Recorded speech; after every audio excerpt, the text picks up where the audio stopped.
Merci Gilbert pour ce reportage.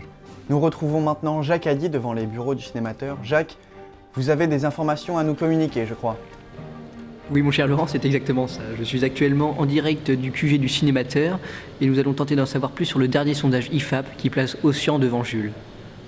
Le voilà qui arrive. Le cinémateur. Une réaction au sujet de ce dernier sondage? J'ai rien à déclarer, à part qu'il faut arrêter avec les sondages. Merci, c'est tout. Ça sent le dégoût.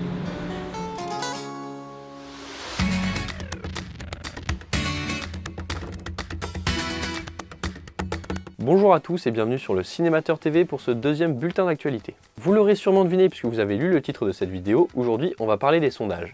Mais pas que, parce que sinon ce serait pas très intéressant, limite chiant, on va parler des sondages en rapport avec la politique. Un sondage, qu'est-ce que c'est? Eh bien il s'agit d'une ou plusieurs questions que l'on pose à un petit groupe d'individus censés représenter un groupe bien plus grand. Bon, en gros ça fait intervenir beaucoup de maths, mais ce qu'il faut retenir c'est qu'un sondage n'est jamais une vérité absolue. Ça s'est vu ces dernières semaines. Un sondage, dans l'idée, c'est un peu le baromètre de la pensée d'un groupe. Dans le cadre d'une élection, ça permet d'annoncer un probable vainqueur. Sauf que, ça marche pas toujours. Par exemple, la plupart des sondages donnaient Hillary Clinton vainqueur des présidentielles américaines, ce qui s'est avéré être une belle erreur. God bless the USA. Autre exemple, le Brexit a été une belle surprise pour nous, mais aussi pour nos voisins les roast-beef, puisque certains ont pris conscience après coup des conséquences de leur vote. Mais en France aussi, puisque la majorité des sondages plaçaient Juppé en tête aux primaires des Républicains, et au final, c'est Fillon qui a mis une piquette à tout le monde. Mais, est-ce vraiment une erreur ?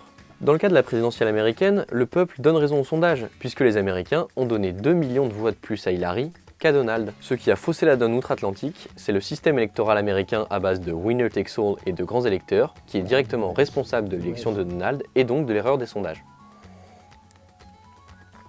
Alors, en ce qui concerne la France.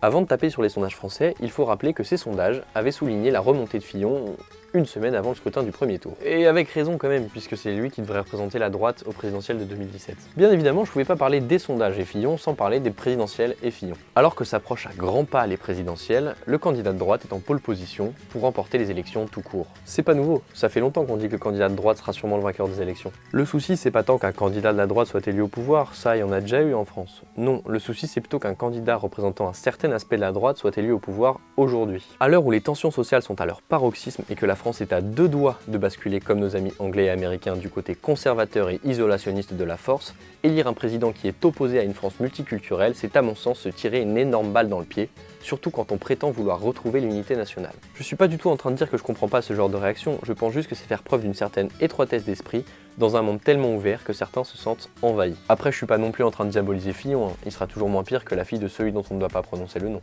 Bon, c'est tout pour aujourd'hui. Je vous laisse, continuez à suivre l'actualité, soyez critiques avec ce que vous voyez et surtout, n'oubliez pas... I'll be back.